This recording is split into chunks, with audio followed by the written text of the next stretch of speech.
Os números do IBGE indicam que o país já possui mais de 207 milhões de habitantes, ou seja, de 2016 para cá somos 1,5 milhão a mais sonhando e fazendo o país caminhar. Esta professora de Geografia explica por que do aumento do número de pessoas no Brasil. Já houve uma evolução muito grande no Brasil em termos de número de filhos, né?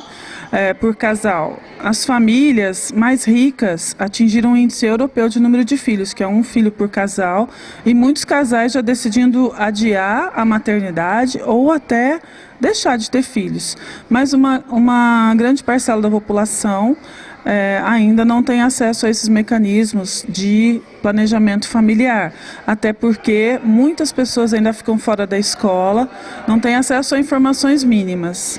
Eu percebo uma evolução muito grande no sistema de saúde, no atendimento às famílias, mas há aquelas famílias que têm acesso, aquelas famílias que conseguem participar de grupos, as mulheres que conseguem ir ao médico, conseguem ter orientação com enfermeiras. Então, admiro esse trabalho, mas ele ainda não atinge toda a população. Para chegar aos números, os analistas do IBGE usaram um programa de computador que projeta a população com base nas taxas de natalidade, mortalidade na migração.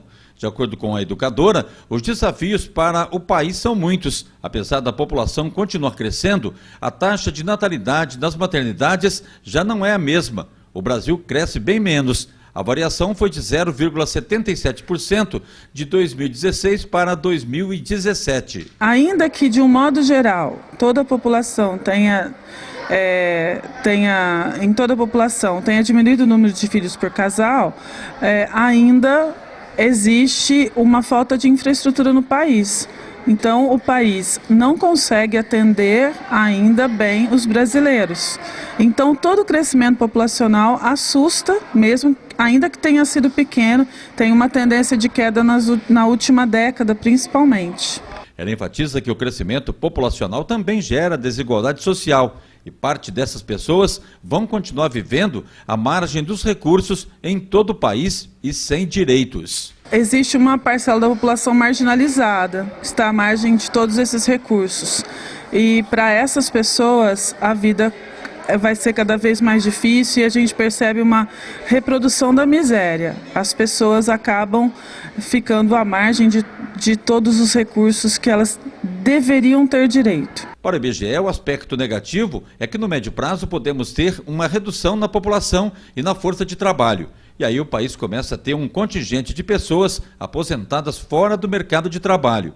E aí o governo vai ter que achar soluções para oferecer tratamento e uma qualidade de vida melhor a todos. A gente vê muito dinheiro sendo desperdiçado no Brasil, sendo desviado no Brasil, quando poderia então dar acesso a uma educação de qualidade, a uma saúde de qualidade, para que os brasileiros se sintam valorizados e cuidados. E aqui em Mococa, segundo o IBGE, houve um aumento no número de habitantes nos últimos 6 anos. Esse aumento chega perto de quase 4%. Em 2010, o número de pessoas era de 66.250. Agora esse número passou para 68.994 habitantes, um número de 2.744 pessoas. Em Casabranca, o aumento de pessoas em 2010 era de 28.307. Em 2017, soma 30.144. Em Divinolândia, o aumento de habitantes foi bem menor. Em 2010, eram 11.208 e agora possui 11.384.